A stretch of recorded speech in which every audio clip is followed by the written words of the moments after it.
नमः सिद्धेभ्यः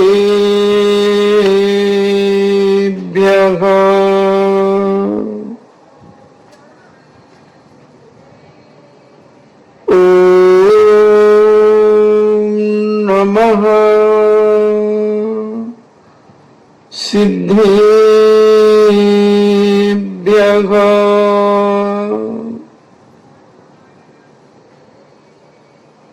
नमो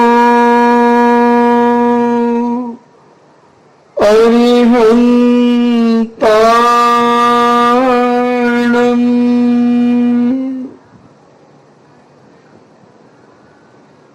नमो सिद्धाणं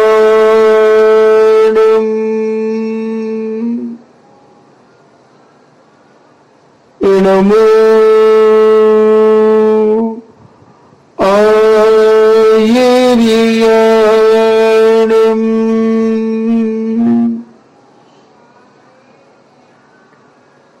नमो उबज्झायाणं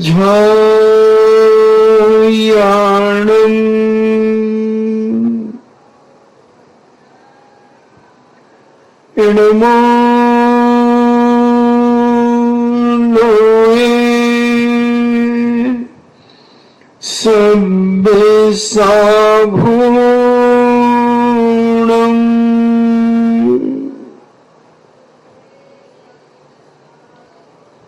पंच परमेष्टि भगवान की अहिंसामयी वीतराग विश्व धर्म की देवादिदेव 1008 श्री आदिनाथ भगवान की देवादिदेव 1008 चिंतामणि घोर उपसर्ग विजेता श्री पार्श्वनाथ भगवान की देवादिदेव 1008 शासन नायक बाल ब्रह्मचारी भगवान महावीर स्वामी की परम पूजनीय आचार्य श्रोमणि गुरुवर श्री कुंद कुंद महामुनिराज की परम पूजनीय आचार्य श्रोमणि गुरुवर श्री विद्यासागर जी महामुनिराज की परम पूजनीय निर्यापक श्रमण मुनि श्री सुधा सागर जी महाराज की परम पूजनीय 3,9 करोड़ महामुनिराजों की तपोदय अतिशय क्षेत्र की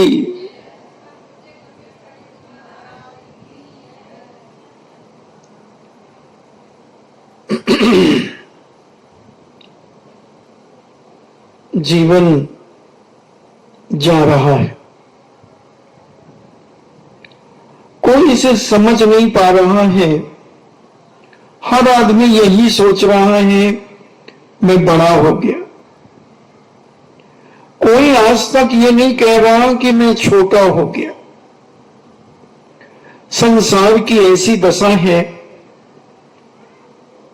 कि धर्म जिसे मना करता है संसार वही करता है, क्योंकि वो संसार को समझ नहीं पा रहा। संसार को वह अपना मान रहा है, संसार में रहना उसे अच्छा लग रहा है, संसार को बढ़ाना अच्छा लग रहा है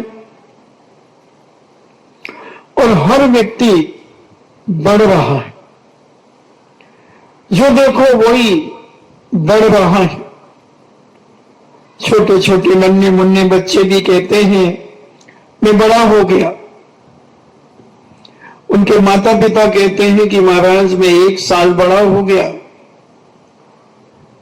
उनके दादा दादी कहते हैं महाराज जी मैं भी बड़ा हो गया, 7 साल का हो गया। और मैं कहता हूं ये व्यक्ति छोटा हो गया। जैन दर्शन कहता है, संसार को समझने वाला कहता है कि ये आदमी छोटा हो गया। तुम कहते हो वर्षगांठ मनाई मैंने। अरे 1 वर्ष तुम्हारे गांठ की निकल गई है पागल। तो कैसा इस संसार में लिप्त हो गया, इतना सा गणित नहीं जानता, इतना सा हिसाब करके नहीं जानता। 1 साल व्यक्ति का हर साल कम होता चला जा रहा है और वो कहता है कि मैं बड़ा हो गया 1 साल।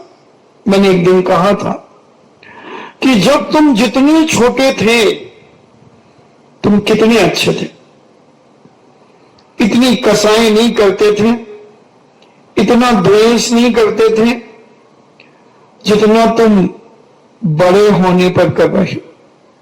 हमने उदाहरण दिया था कि छोटे छोटे बच्चे लड़ते हैं, एक दूसरे को खून खच्चर भी कर देते हैं, मगर घंटे भर में फिर मिल जाते हैं, फिर खेलने लगते हैं, उठना बैठना उनका चालू हो जाता है, फिर घंटों खेलते रहते हैं। और हमारी अगर एक बार किसी से लड़ाई हो जाए,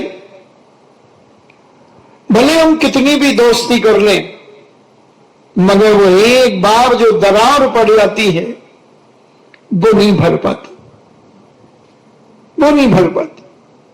क्योंकि हम बड़े हो गए हैं संसार की दृष्टि में।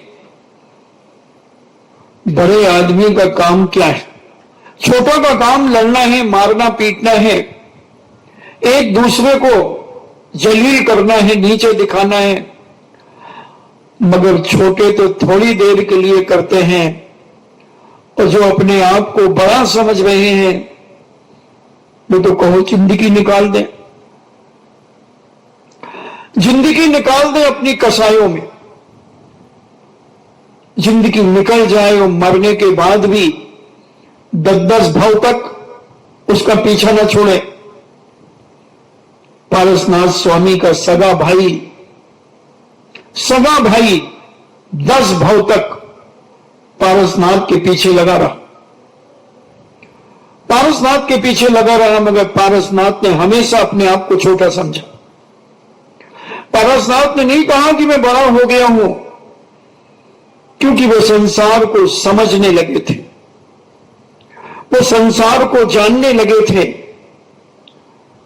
क्योंकि वो जानते थे कि अगर मैं बड़ा जिस दिन बना उसी दिन मेरी जिंदगी समाप्त हुई। कई भावों में पारसनाथ के पास ताकत बहुत बड़ी थी। हाथी था, हाथी के जीभ को एक सांप के ऊपर पैर रख देता, सांप वहीं तड़प करके मर जाता। आपने पढ़ा है पारसनाथ स्वामी का जीवन चरित्र, और नहीं पढ़ा हो तो जरूर पढ़ना और देखना कितनी बार वो कितना शक्तिशाली हुआ, मगर वो हमेशा अपने आप को छोटा मानता रहा, क्योंकि उसने संसार भावनाओं को बहुत अच्छे से समझा था। जन्म मरण और जरा रोग से सदा दुखी रहता।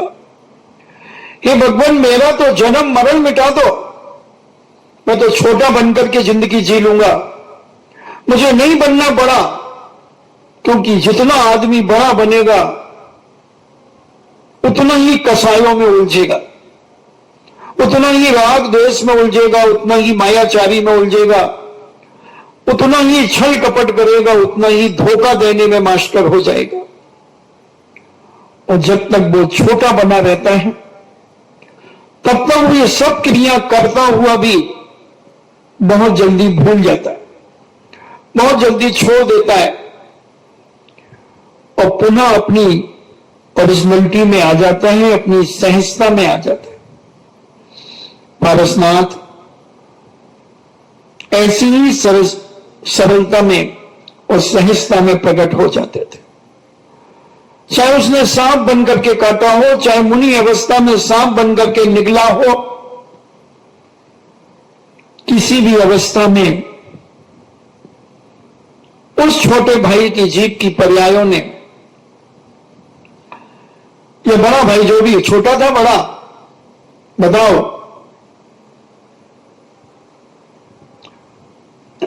टमाटर के भाई यानी पारसनाथ का भाई, चाहे वो छोटा हो चाहे वो बड़ा, अपने आप को तो वो बड़ा ही समझ रहा था।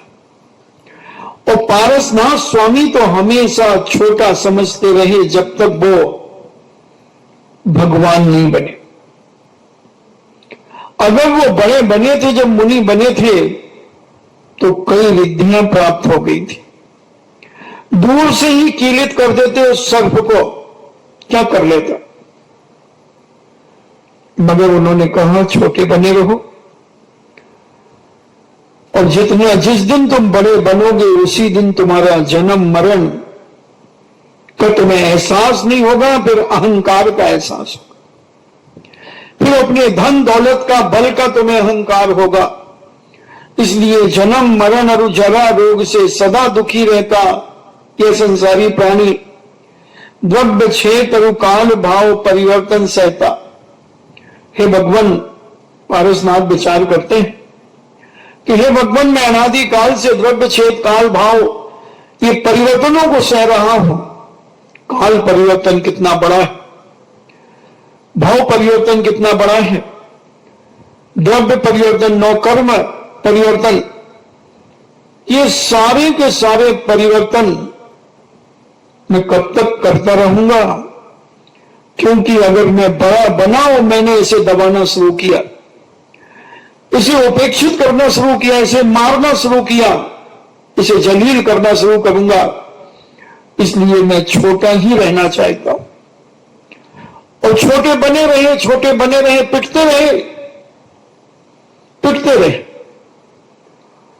मुनिराज बनने के बाद 63 विद्याएं प्राप्त करने के बाद भी 63 विद्याएं प्राप्त करने के बाद इसी बिजोलिया में छोटे से बने रहे, पीटता रहा वो संबर नाम का देव, फेंकता रहा बड़ी बड़ी चट्टानें, जलाता रहा आग, बरसाता रहा पानी, और उन 63 विधियों में ऐसी एक भी विधि नहीं थी जो इन सब का निवारण न कर सके, सबका निवारण कर सकती थी।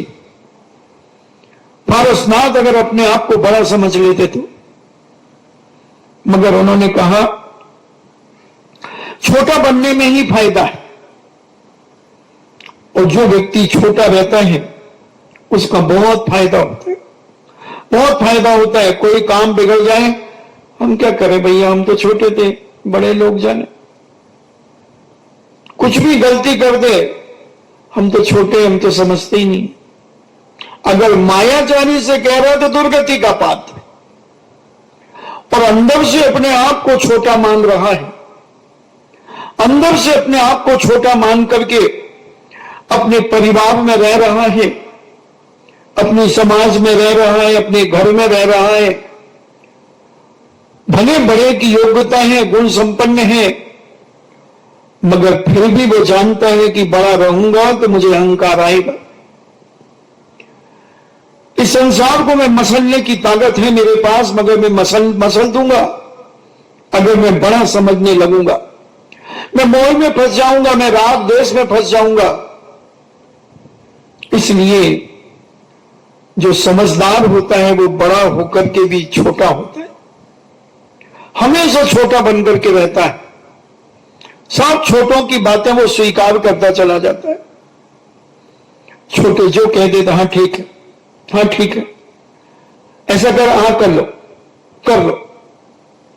क्योंकि वो जानता है कि जिस दिन ये मद मुझे बड़ेपन का आ जाएगा, उस दिन मैं खत्म हो जाऊंगा, उस दिन मैं दुर्गतियों में दिखूंगा, छेदन भेदन होगा मेरा, छेदन भेदन नरक पशुगति, बदबंधन सहना। लड़कों में मेरा छेदन भेदन होगा। अगर पशु बन गया तो पशुओं के दुख सब जानते हैं, और वो सारे दुख मुझे सहना पड़ेंगे बदबंधन के। राग उदय से दुख सुरगति में कहां सुखी रहना। अगर कोई राग के उदय से दुख हो गया तो स्वर्गों में भी फिर दुख, सुख कहां है? वहां भी मानसिक वेदना, वहां भी भयानक मानसिक वेदना। अपन ये समझें कि स्वर्गों में सुख है। हाँ, वो तुम्हारे जैसे लड़ाई झगड़ा नहीं करते, गाली गलौच नहीं बकते, मगर अंदर से मानसिक वेदना इतनी रहती है उन्हें दूसरे देव का वैभव देख करके, उसकी देवियां देख करके, उसकी सुख सुविधाएं देख करके, उसका विमान देख करके, उसकी विक्रिया को देख करके, उसके अवधि ज्ञान को देख करके अंदर ही अंदर जलता रहता है, मगर बोल नहीं सकता, लड़ नहीं सकता, मानसिक दुखी होते हैं वहां पर। और मानसिक दुखी सबसे बड़ा दुख है, मानसिक दुख सबसे बड़ा दुख है। अंदर ही अंदर आदमी घुटता रहता है, घुटता रहता है। इसलिए पारसनाथ स्वामी ने सोचा कि बड़े मत बनो, कहलाओ मत बड़े, लोग 100 बार कहें बड़े, मगर अपन तो छोटे बने रहो। तो ये संसार जन्म मरण और जरा रोग से सदा दुखी जो संसारी प्राणी रहता है, उस संसार में रहकर के भी अपन सुख का अनुभव करेंगे, आनंद का अनुभव करेंगे, आनंद का अनुभव करेंगे। द्रव्य क्षेत्र अनुकाल भाव भाव परिवर्तन सहता, अपन अब इनको नहीं सहन करेंगे, अपन तो निपटा लेंगे, बहुत जल्दी निपटा लेंगे, 10 भाव में ही निपट जाएगा,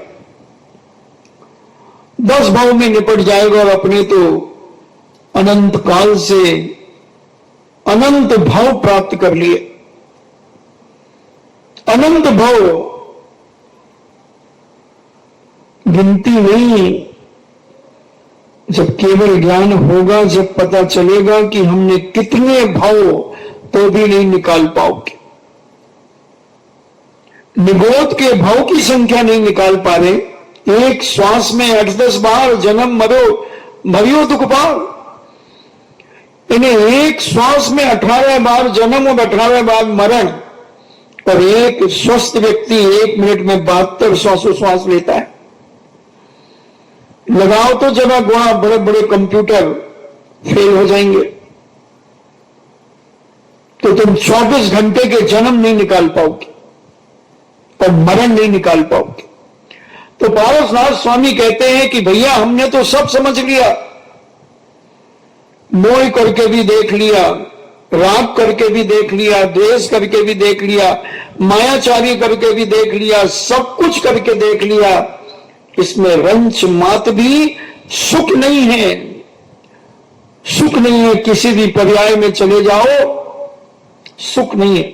सुख है तो मोक्ष में, और कहीं सुख नहीं है। ये तो सुखाभास है, ये सुखाभास है, लगता है सुख जैसे। बताओ, मैं आपको पूछता हूं, आपको खाने में कौन सी चीज अच्छी लगती है? अब लबू का भाई से पूछे तो बातों कहते कि मार को तो लबू का अच्छो लगे। तो चलो लबू का, तुम कल लबू का खाना, कितना खा पाओगे? मना मत करना। पटवारी भाई से कहेंगे कि भाई तुम बनाओ, और इनको कल लबू का, परसों लबू का। जब मना करे तो कहना अच्छा तो लगता है, फिर क्यों मना करिए? ले, खा खा खा, देखे कितना खाती। जब अच्छा लग रहा है तो फिर क्यों मना कर रहे हो? जो भी चीज जिसे अच्छी लगती है उसको खिलाना शुरू कर दो, देखते हैं हम कितना खाता है। एक बार एक मुसलमान भाई कहता है कि भाई हम तो मांसाहारी हैं। महाराज आप तो शाकाहार की बातें हमेशा करते हो। आता रहता था हमारे पास, बैठता था। तो शाकाहार में क्या है? मांस का आनंद ही अलग है भाई, आपने कभी खाया नहीं इसलिए। मैंने कहा चल एक काम कर, मैं पाप अपने ऊपर लेता हूं, तो 8 दिन तक मांस खा के बता दे। पानी की जब इच्छा हो तो खून पीना, और जब भूख लगे तो मांस खाना। स्वीकार। मैंने कहा रोटी खाने नहीं मिलेगी, सब्जी खाने नहीं मिलेगी, दूध देखने भी नहीं मिलेगा, घी देखने भी नहीं मिलेगा, पानी भी नहीं मिलेगा, क्योंकि पानी भी शाकाहार है। निर्णय कर लेना, तू मांसाहार मैं शाकाहार, और मैं चैलेंज करता हूं तेरा मांसाहार नहीं छूऊंगा। बोले बाबा जी मर जाऊंगा मैं 8 दिन में, मर जाऊंगा। मैंने कहा क्यों? तुम तो कह रहे हो हम तो मांसाहार है, हम तो मांसाहार करते हैं, तो करो ना भैया, कौन मना कर रहे? करो, बंटवारा तो कर लो, हमारा मत छुओ जो हम खाते हैं, और तुम जो खाते हो हम नहीं छुएंगे। कितने दिन में कितना सुख पालोगे, कितना सुख पालोगे? आओगे इसी शाकाहार के पास, चाहे तुम लबों का खा लो, चाहे तुम रबड़ी खा लो, कुछ भी खा लो, आना पड़ेगा गेहूं की रोटी के पास ही आना पड़ेगा, आना पड़ेगा वही दाल सब्जी के पास ही आना पड़ेगा। कितना भी तुम कुछ खा लो, कितना भी कुछ खा लो, तुम कभी जिंदगी में सुख का अनुभव नहीं कर सकते। आदमी 4-6 दिन पूरी खा लेता है, छटपटाने लगता है रोटी कब मिले, रोटी कब मिले। आज तक किसी ने यह नहीं कहा कि हे भगवान मेरी रोटी छूट जाए, मुझे जिंदगी भर पूरी पूरी मिलती रहे, पूरी पूरी मिलती रहे। इसलिए पारसनाथ स्वामी जानते हैं कि अगर मैं बड़ा बना तो मैं इसको मारूंगा, और इसको मारूंगा तो मेरे जन्म मरण बढ़ेंगे, जन्म मरण बढ़ेंगे, बुढ़ापा आएगा, रोग बीमारी होंगी, और अभी ये थोड़ा सा दुख महादुख में बदल जाएगा, ये महादुख में बदल जाएगा। अहंकारी व्यक्ति नहीं सोच पाता और इसी संसार में उलझ जाता है, इसी पाप क्रियाओं में इतना उलझ जाता है, इतना उलझ जाता है कि वह जीवन के अंत में भी पाप करते करते मरता है, पाप करते करते मरता है। और इस द्रव्य छेद काल भव भाव के परिवर्तन में अनंतों काल निकाल देता है। छेदन भेदन नरक पशुगति बद बंधन सहना, और इस संसार में शरीर के छेदन भेदन करना, पशुगति में पशुओं के दुखों को सहन करना, बद बंधन को सहना, राग उदय से दुख, सुरगति से कभी सुखी रहना, कभी राग उदय से स्वर्गों में भी दुख का अनुभव कर लेता है, और थोड़ा सा कभी राग में आकर सुख का अनुभव भी कर लेता है। भोगी पुण्य फल हो एक दिन, एक इंद्री क्या इसमें लाली। भोगी पुण्य फल हो इंद्री क्या इसमें लाली, कुतवाली दिन 4 वही फिर खुरपा अरुजाली। क्या करेंगे? ये थोड़ी सी सुख प्राप्त हो गया, थोड़ी सी लालिमा आ गई पुण्य के उदय से, पुण्य के फल में, और मर करके फिर एक इंद्री हो गया, फिर एक इंद्री। स्वर्गीय देवता भी मर करके एक इंद्री बन जाता है, पेड़ बन जाता है, पृथ्वी काय बन जाता है। विचार तो करो, थोड़ी सी चेहरे पर चमक और लाली आती है स्वर्गों में, और वहां से मर करके फिर एक इंद्री में आकर के जन्म ले लेता है। कुतवाली दिन 4 वही फिर खुरपा उजाली। कहते ना 4 दिन की चांदनी है फिर अंधेरी रात। थोड़ा सा कहीं हुकूमत चलने लगती है 4 दिन थोड़ा सा प्रभाव बन जाता है और फिर वही तेल लौन लकड़ी में जीवन विनाश को प्राप्त हो जाता है। मनुष्य जन्म में अनेक विपत्ति में कहीं न सुख देखा। मनुष्य पर्याय भी जैसे तैसे मिली तो विपत्ति, कभी संपत्ति की विपत्ति, कभी अड़ोस पड़ोस के द्वारा विपत्ति, कभी कुटुंबी जनों के द्वारा विपत्ति। विपत्ति ही विपत्ति है, विपत्ति ही विपत्ति है, कहीं न सुख देखा। कई बार हम देखते हैं लोग आते हैं सुनाते हैं, महाराज जी बचपन गरीबी में निकला, जैसे तैसे शादी हुई,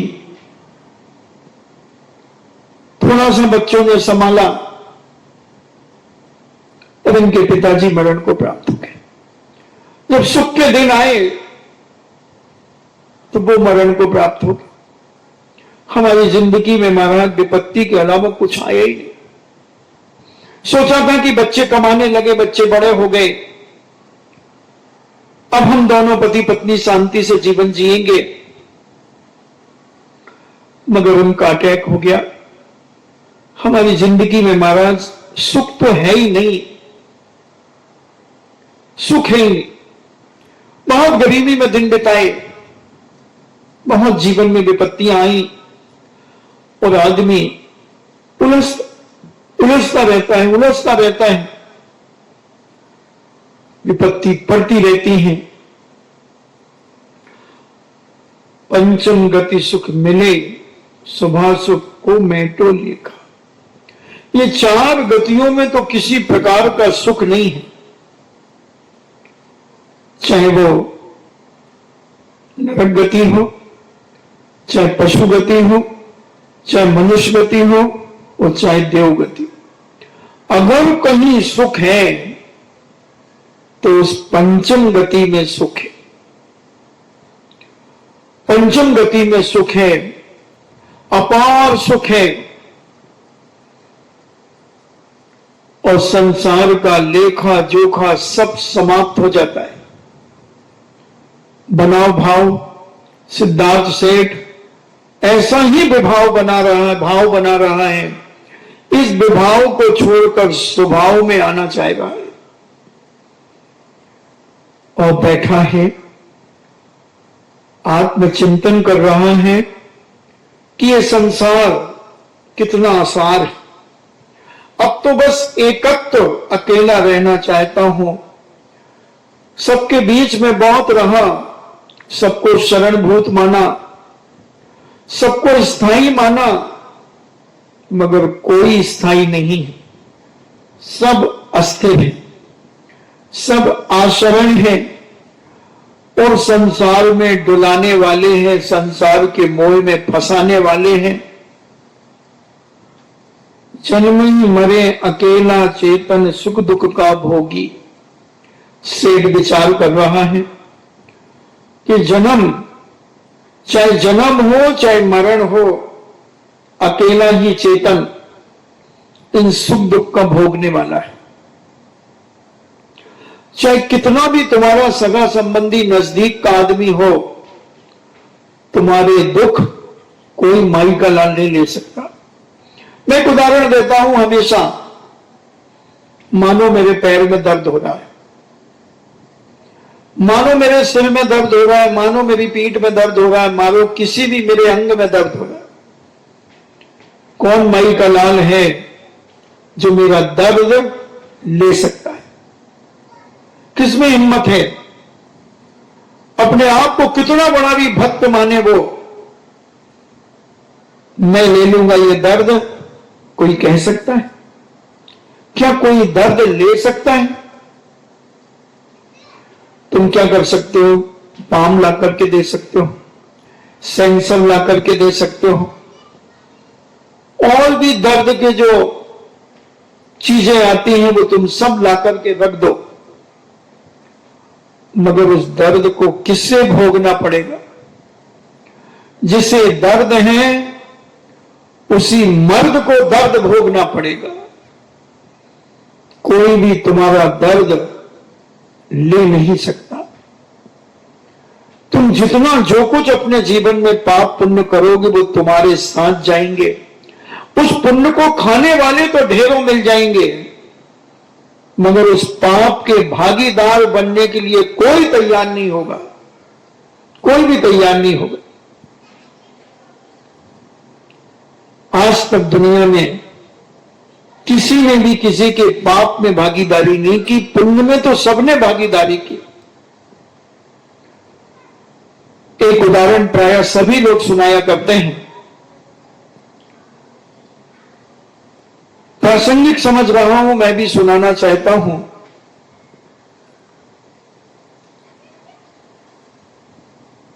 एक बहुत बड़ा गुंडा था, डाकू था। उसका एक ही काम था कि उसे जो मिल जाए उस व्यक्ति को लूट लेता था, उंगलियां काट लेता था। उंगली मार के नाम से जाना जाता था। पता नहीं उसे उंगली पहनने का शौक था, उंगलियों की माला पहनता था। जो मिल जाए उसकी उंगलियां काटता सबसे पहले और अपनी माला में डालकर 108 उंगलियों की माला वो पहने रहता था। और जो उंगली सड़ने लगती थी उस उंगली को निकाल करके दूसरी उंगलियां काट करके पहन लेता था। उंगली मार के नाम से वो जाना जाता था।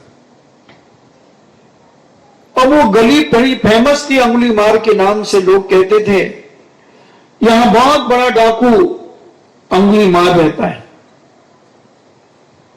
एक साधु उस गली से जाने लगा। उंगली मार पहाड़ी के ऊपर बैठा था। उसने वहीं से ललकारा, उस साधु को आवाज लगाई, रुक जा। साधु चलता गया। उसने फिर आवाज लगाई, रुक जा।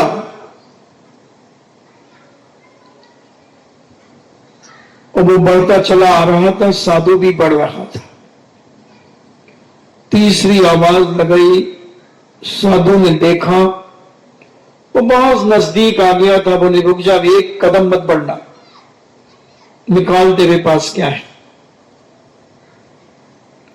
साधु ने कहा कि मेरे पास क्या है? एक ये झोली है, इसमें थोड़ा सा आटा है, एक ये कमंडल है और एक चमीटा है जिसे मैं कहता हूं अलख निरंजन। आंधे डब्बा पीछे इंजन, अलख निरंजन।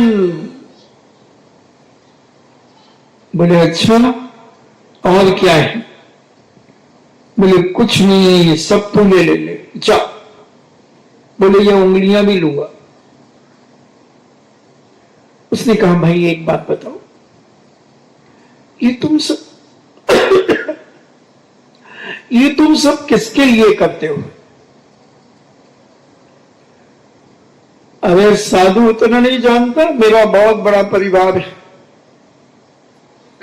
मेरी 2 भाभियां हैं, मेरे 2 भाई हैं, मेरी धर्मपत्नी है, मेरे माता पिता हैं, मेरी बहन है, 3-4 बहनें, 4 बहनें हैं मेरी। अच्छा, इतना बड़ा परिवार है? हाँ, और जब तक मैं घर नहीं पहुंचता तब तक कोई मंजन भी नहीं करता। इतना चाहते हैं तुम्हें? हाँ। तो तुम घर कब जाते हो भैया? मैं घर 6 बजे सुबह पहुंचता हूं। सब इंतजार करते रहते हैं। सब अपना अपना पानी का जग, अपनी दतून रखे रहते हैं, कोई मुंह में नहीं लगाता। और मेरी पत्नी जो मुझे जग देती है और मैं पानी लेकर के मुंह में कुल्ला करता हूं, फिर मुझे दातून देती है, मैं दातून घिसना शुरू करता हूं। जब मेरे माँ पिता, मेरी बहनें, मेरा भाई, मेरी भाभी सब शुरू करते हैं। इतना चाहते, हाँ इतना चाहते। तो तूने कभी देखा कि ये तुझे वाकई में चाहते हैं कि तेरे सामने ये सब पाखंड करते हैं। एक पाखंडी तू होगा, मेरे भाई बहन, मेरे माता पिता, कोई पाखंडी नहीं हो सकते। कोई बात नहीं, एक काम करो, तुझे उंगलियां भी दे दूंगा, मैं पैरों की भी दे दूंगा। तो जिब्बा चाहे तो जिब्बा भी दे दूंगा, माला में नीचे लटका लेना जिब्बा को, और अच्छा लगेगा। जैसे लॉकेट में पदक लटकता था,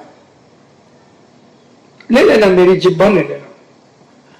मगर मैं एक बात कहना चाहता हूं दोस्त तुमसे, कि एक बार कम से कम इनकी तुम परीक्षा तो करो कि ये वाकई में तुम्हें चाहते हैं कि बेवकूफ बनाते हैं। उसने कहा आपने मुझे दोस्त कहा है, तो दोस्त की दोस्ती बहुत बड़ी होती है साधु।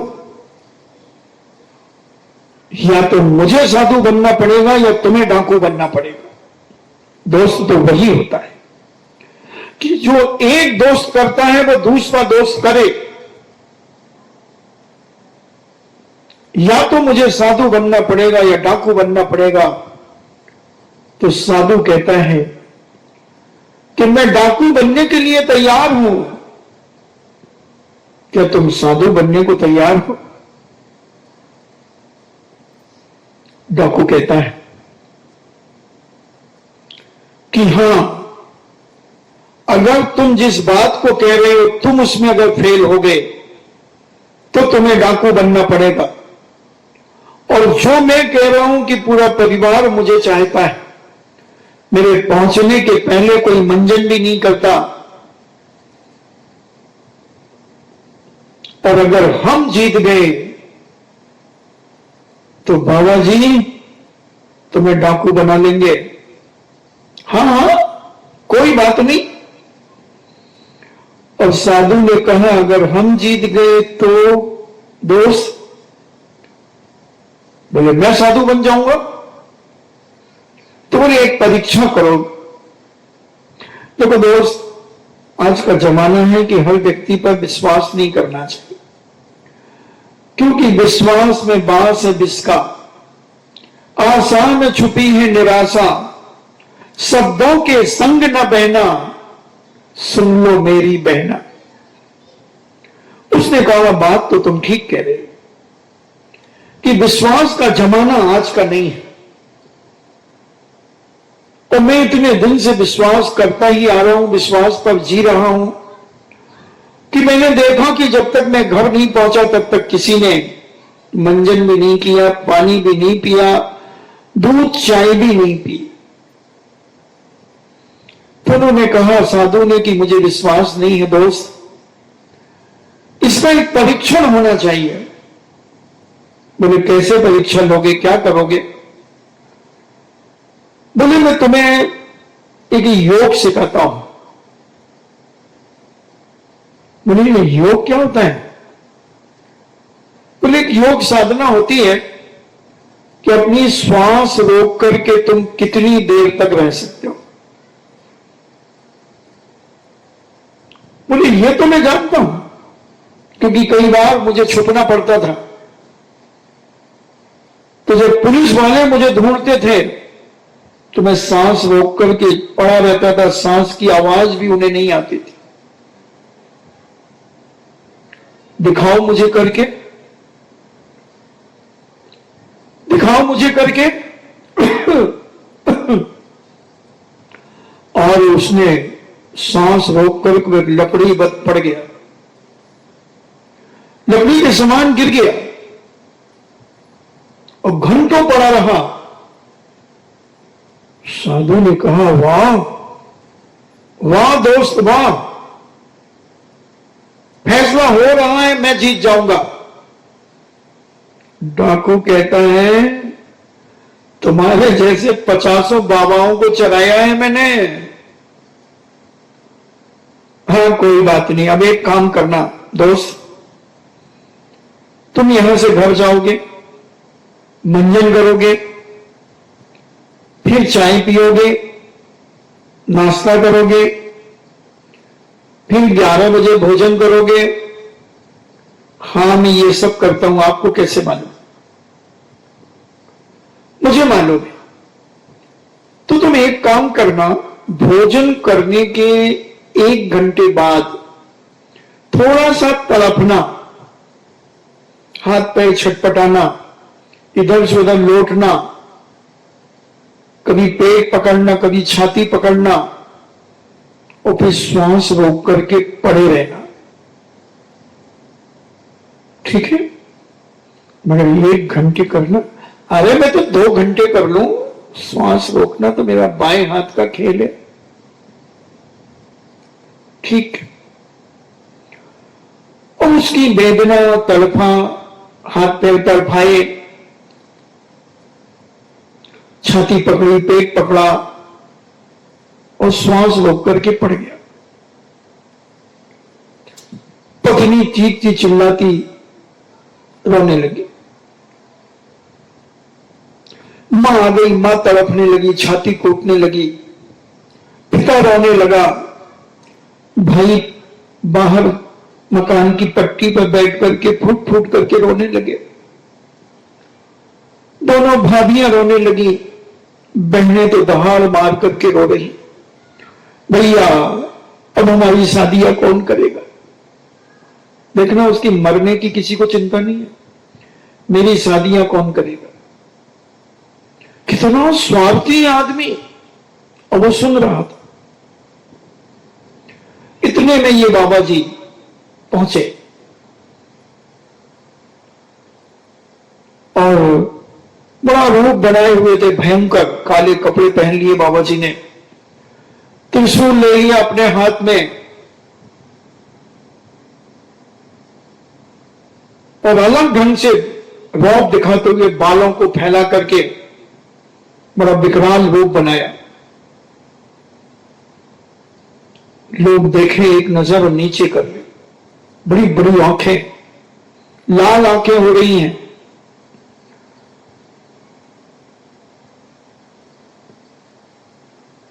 और कहते हैं मैंने मृत्यु को जीत लिया है। क्या करेगी मृत्यु? मृत्यु तो मेरी मुट्ठी में है, बांध के रखता हूं मृत्यु को, मेरा नाम मृत्यु जय है। सारे लोग उस बाबा को देखने लगे। किसी ने हिम्मत की और कहा बाबा जी, आगे एक परिवार है, उनके घर में एक ही लड़का कमाने वाला था, वो शायद मर गया। अरे बाबा कहता है यमदूत को भी मैं चुनौती देता हूं, मैं मरे को भी जिंदा रखने की ताकत रखता हूं। जानते नहीं मेरा नाम मृत्युंजय। बाबा जी जल्दी चलिए। हाँ चलो। और बाबा जी ने देखा सबसे ज्यादा पत्नी और मां तड़प रही थी, बहनें तो रो ही रही थी। बाबा जी गया, अलग निरंजन, आगे डब्बा पीछे इंजन, क्या बात है, मैं मरे को भी जिंदा कर देता हूं। पूरे घर में सन्नाटा छा गया। बाबा जी, ये हमारा बेटा मर गया है, इसे जिंदा कर दोगे? हां कर दूंगा।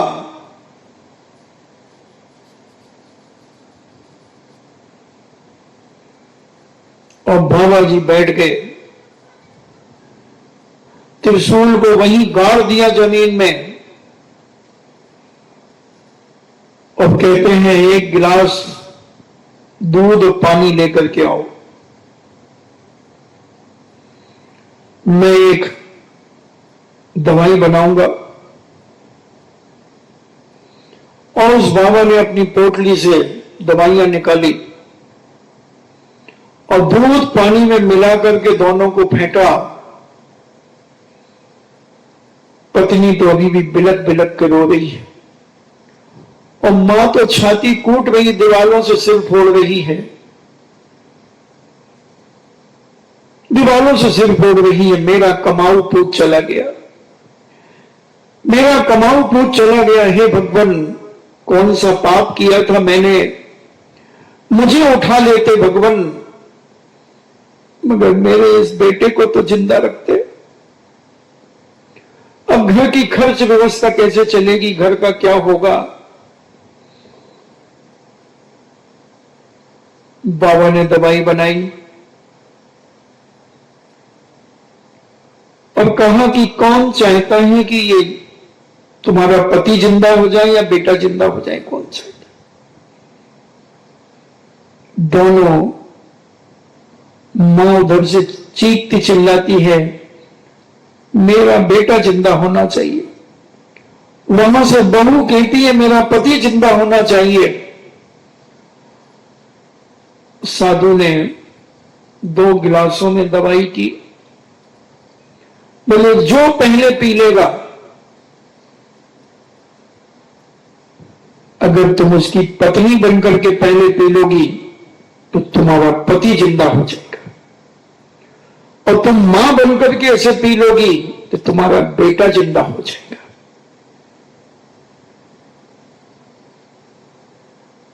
बाबा जी, इसको पीने से, हाँ, जो पिएगा वो तो मर जाएगा और जो मरा है वो जिंदा हो जाएगा।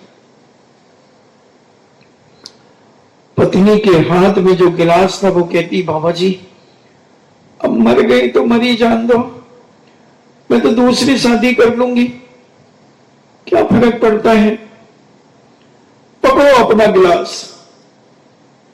बाबा जी ने गिलास ले लिया, मां से कहा आप पी लो। अभी तो कह रही थी कि हे भगवान मुझे उठा लो, मुझे उठा लेते, इसको क्यों उठाया। लो आप पी लो और ये बेटा जिंदा हो जाएगा। बाबा जी अभी कोई हमने फैक्ट्री बंद नहीं कर दी है, हम दूसरा पैदा कर लेंगे। बाबा कहता दवाई बनी तो ये तो पीना ही पड़ेगा। इतना कहा कि घर के सारे निकल करके बाहर भाग गए, कोई नहीं बचा वहां पर, केवल गांव वालों का तमाशा लगा था और उस घर के लोग सब दूर भाग गए, कहीं ये पकड़ के ना पिला दे। चारों बहनें जो कह रही थी कि मेरी शादियां कौन करेगा, पत्नी कह रही थी मेरा क्या होगा, मां कह रही थी घर का खर्च कौन चलाएगा, अब क्या होगा, वो तो मर गया। सब अपनी अपनी बातें कर रहे थे, मगर साधु की दवाई पीने के लिए कोई तैयार नहीं हो रहा था। देखना, ये मरना के बाद ये पाखंड जो घरों में होता है उसका मैं एक उदाहरण दे रहा हूं।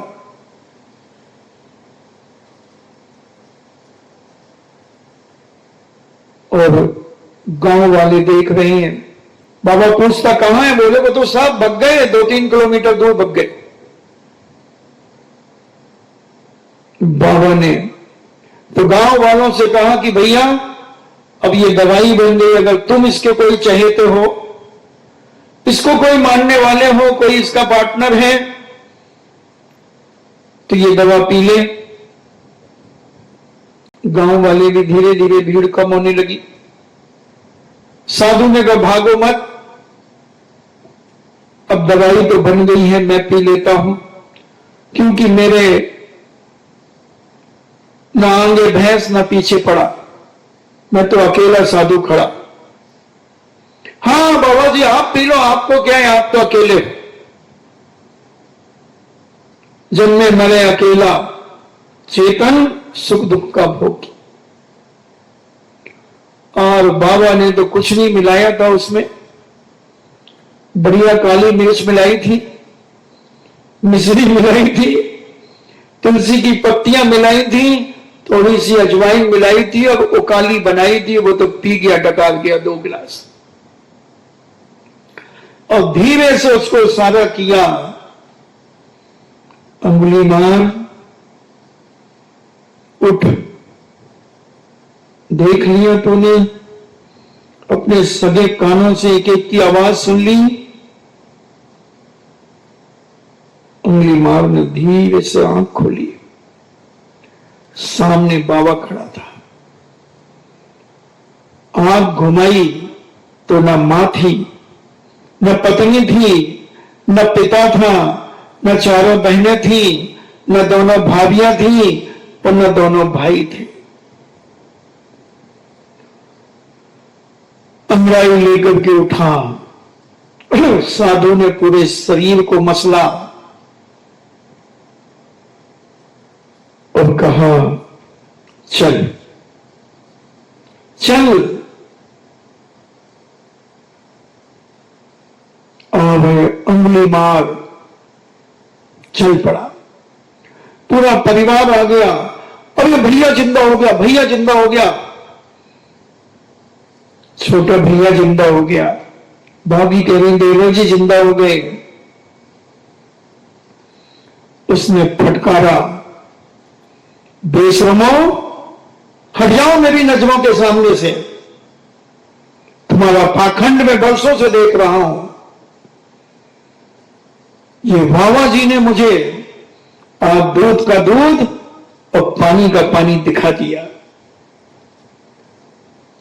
तुम्हारा छल कपट, तुम्हारी धोखेबाजी मैंने अपने सगे कानों से सुनी।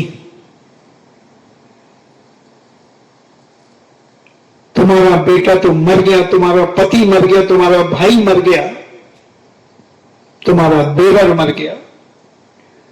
ये तो साधु का बेटा जिंदा हुआ है, साधु का बेटा जिंदा हुआ है। तुम किसे अपना मान रहे थे? केवल पैसा, केवल धन दौलत, मेरी लूटपाट का धन, मेरी बेईमानी का धन, मेरी चोरी का धन, डकैती का धन, तुम्हें वही चाहिए था? तुम्हें मुझसे प्यार नहीं था?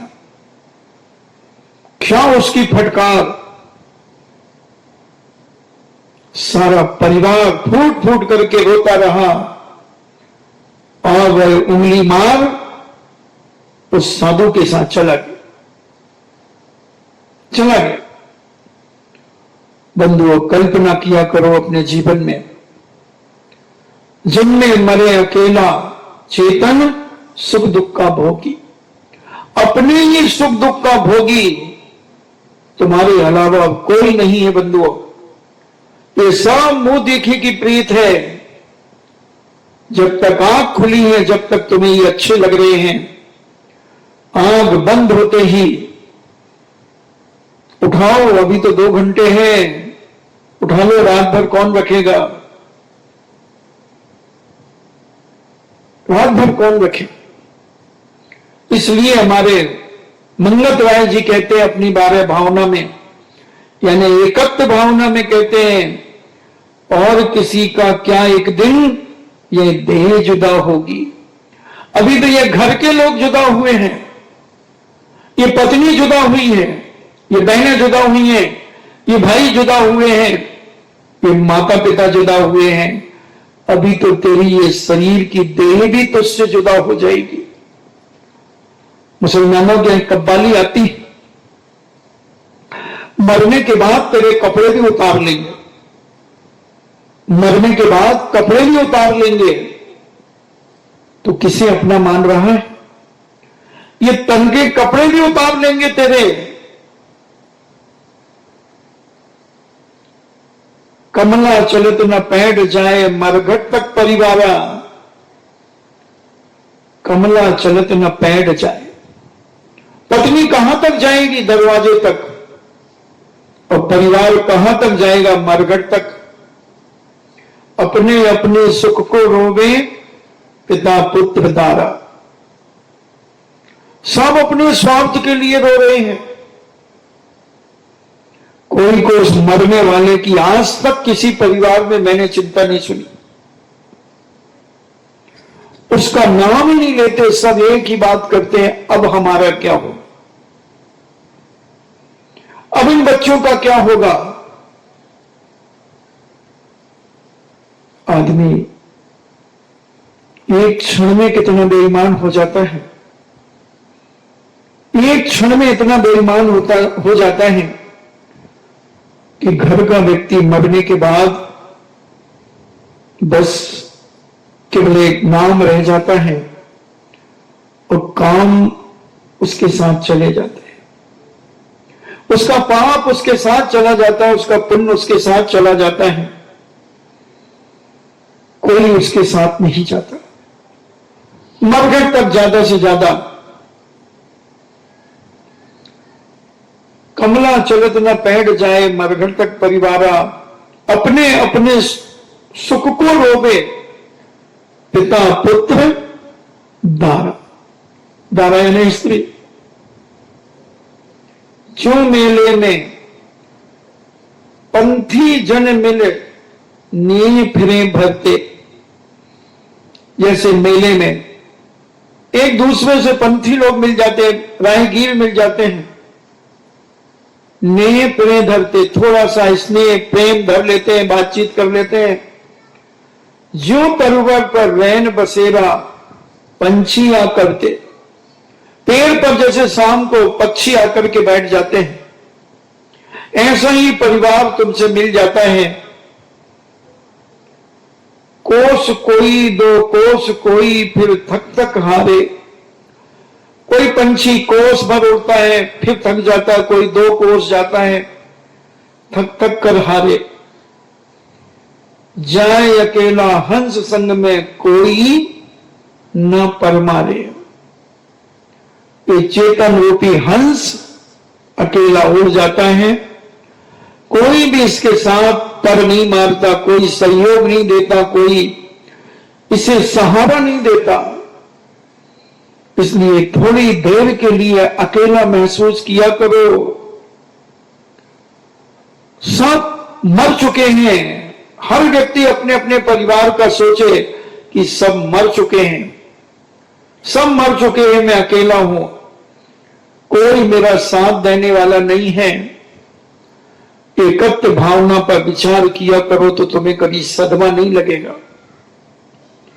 कभी सदमा नहीं लगेगा, कभी तुम दुखी नहीं होगे, कभी परेशान नहीं होगे। विचार करो कि सब परिवार के लोग मर चुके हैं, तुम अकेले बचे, अब तुम्हें क्या करना है?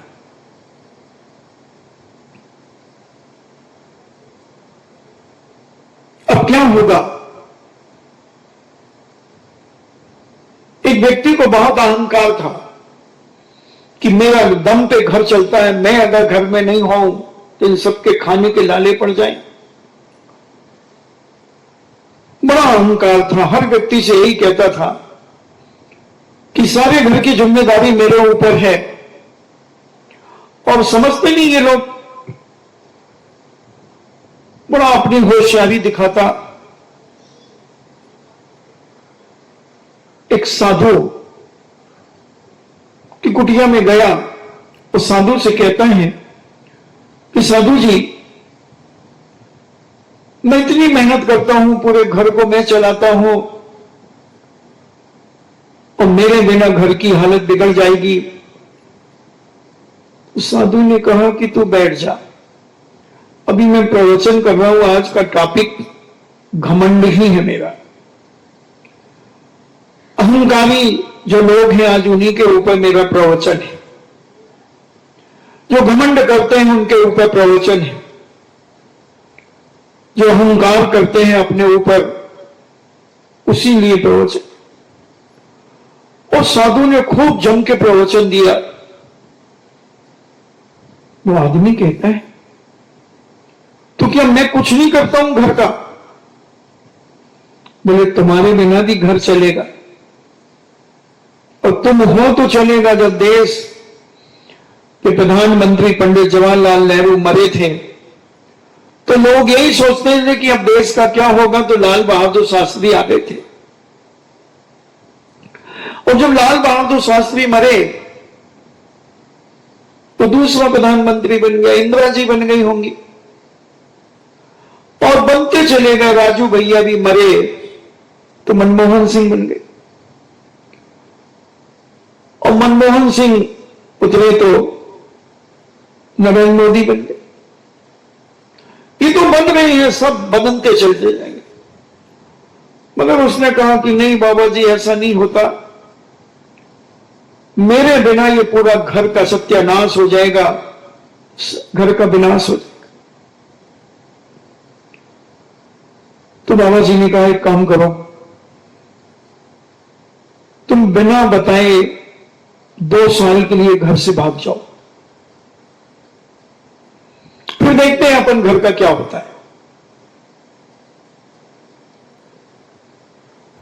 तो बोले कैसे?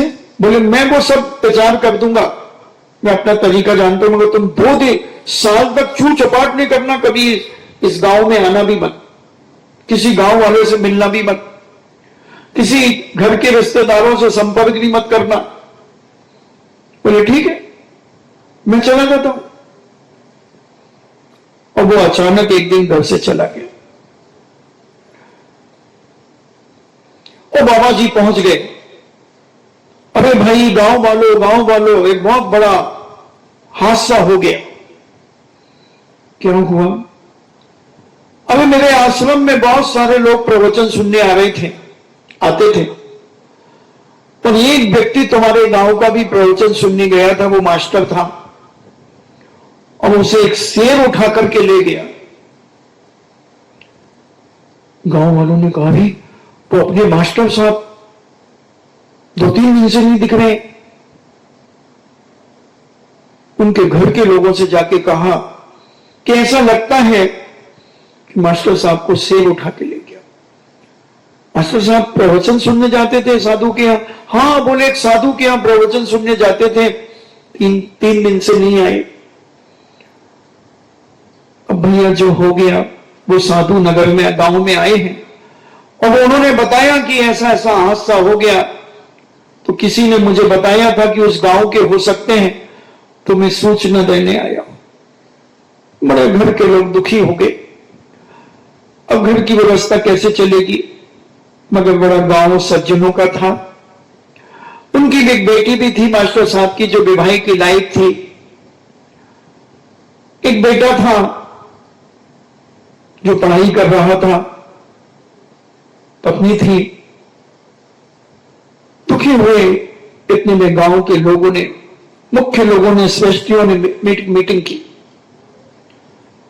और सब ने मिलकर के पैसा इकट्ठा किया और कहा कि बेटा चिंता मत करो, तुम अपनी बेटी की बातचीत चलाओ, और जो खर्चा हम बड़े धूमधाम से बेटी का विवाह करेंगे। और उस सेठ ने, उस गांव के एक सेठ ने कहा कि बेटा तुम्हारी ऐसा करो कि तुम्हारी पढ़ाई पूरी हो गई? बोले 6 महीने की और रह गई है।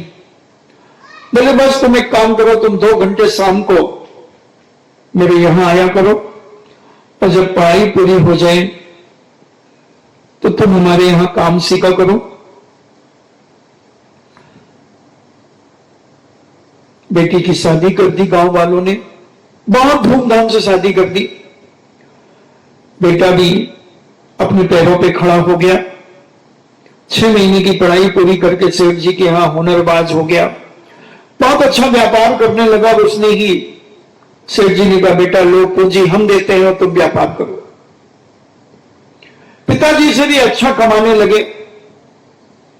2 साल के बाद जब पिता बड़ी बड़ी दाढ़ी, बड़े बड़े बाल और बड़ा विचित्र आदमी भेष में आया, और वो देखता है कि मेरे घर के लोग तो सब मर गए होंगे, मगर देखा उसने, परिचय तो नहीं दिया, और देखा तो घर तो 2 मंजिल हो गया था। पहले तो ग्राउंड फ्लोर अकेला था, दुकान बड़ी आलीशान शोरूम टाइप का था। उसने पूछा कि यहां एक मास्टर रहते थे, वो 2 साल से कहां चले गए? उस लड़के ने कहा सर वो मेरे पिताजी थे, उन्हें आश्रम में प्रवचन सुनने गए थे, एक शेर उठा के ले गया था, ऐसा वहां के साधु जी ने बताया था। तो तुम्हारा, हाँ ये हमारा बहुत अच्छा चल रहा है, पिताजी से भी ज्यादा अच्छा हमारा काम चल रहा है। उसकी आंखों से आंसू टप टप होने लगे, तो फूट फूट करके रोने लगा। वो कहता हूं कि मुझे लग रहा था कि मेरे दम पे घर चल रहा होगा, सारे लोग भूख प्यासे से मर गए होंगे, मगर बेटा तुमने तो इसमें 4 चांद लगा दिए। तुमने मुझे बेटा कहा? हां, मैं तुम्हारा पिता हूं, और मैं 2 साल पहले इस घर को छोड़कर के अचानक चला गया था। वो तो साधु जी ने मेरे अहंकार को बताने के लिए सारा एक षड्यंत्र रचा था।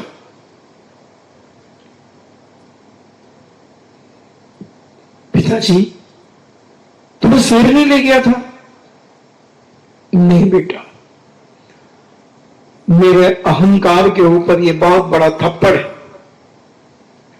मैं जो सोच रहा था कि मेरे दम पे घर चलता है, आज मुझे पता चल गया कि हर व्यक्ति अपने पुण्य पर जीता है।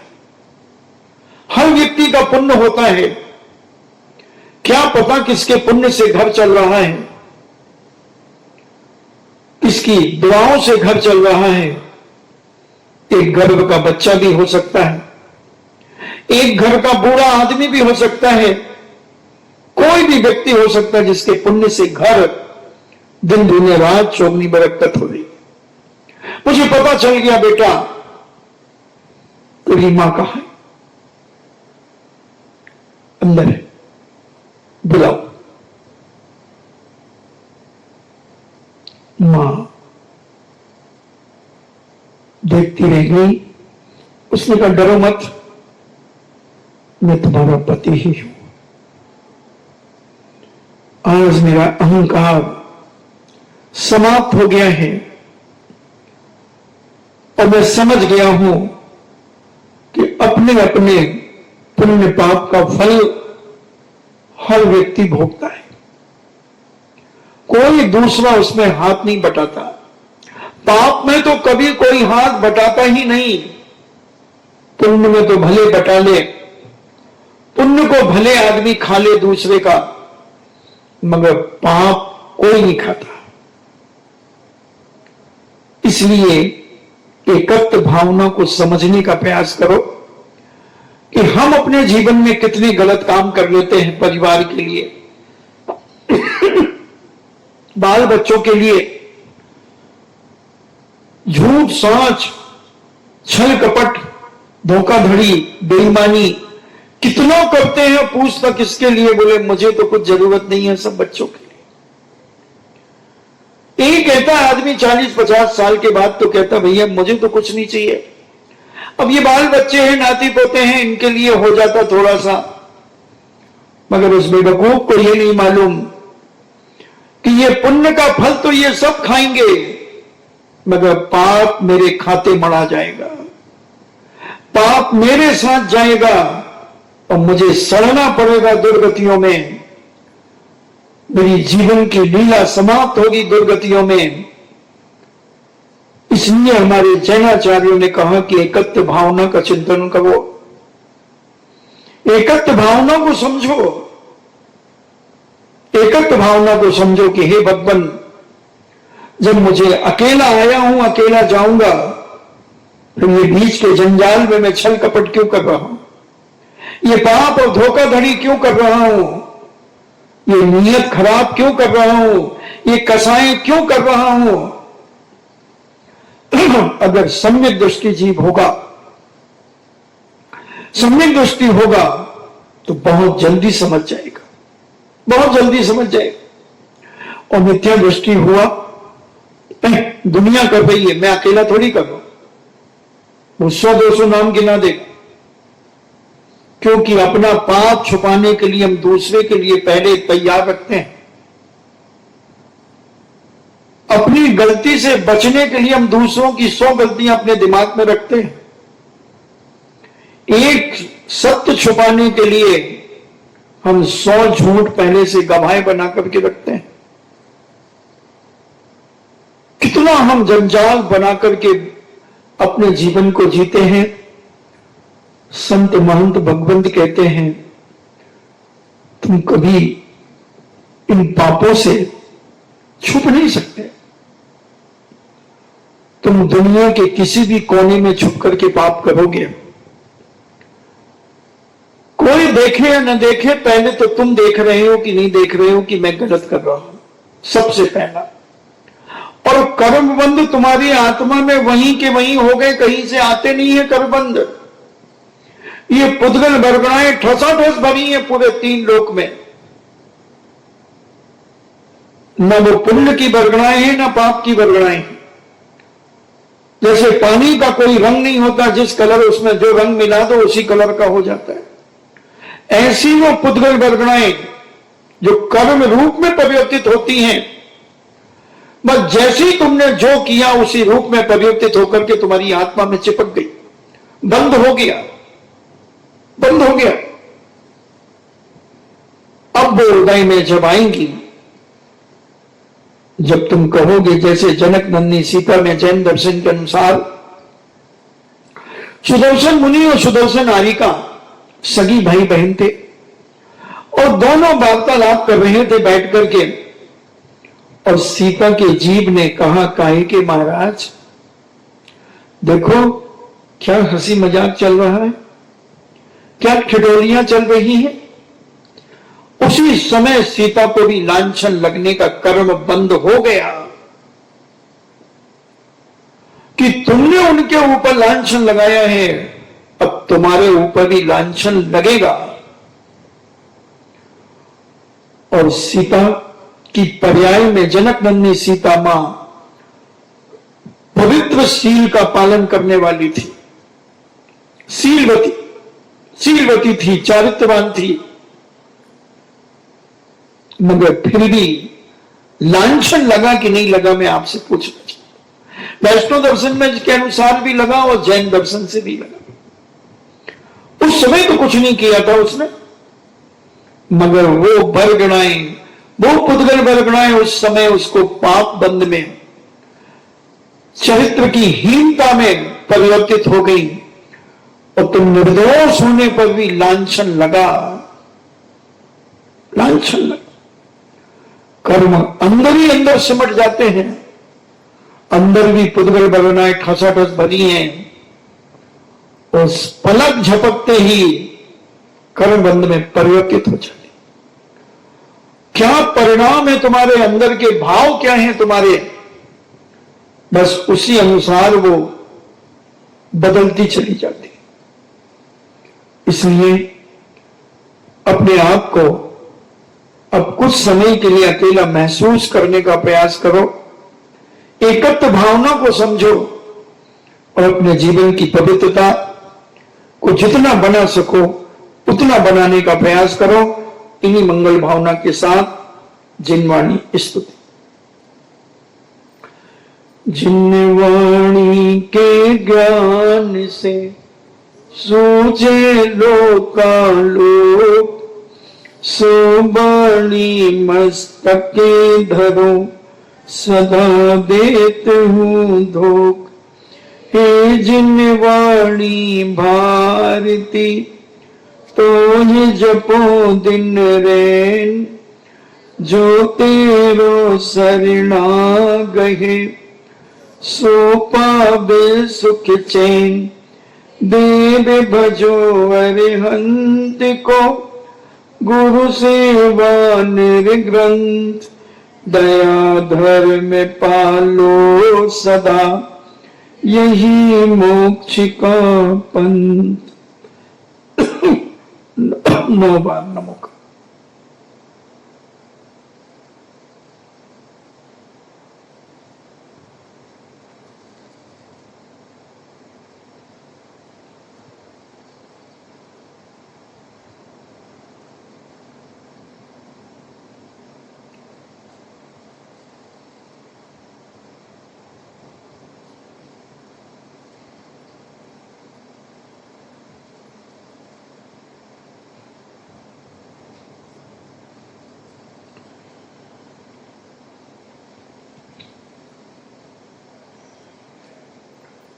परम पूजनी द्वादशांग जिनवाणी माता की, सुत देवता, सुत देवता, सुत देवता, जैनम जैतो शासनम, जैनम जैतो शासनम, जैनम जैतो शासनम।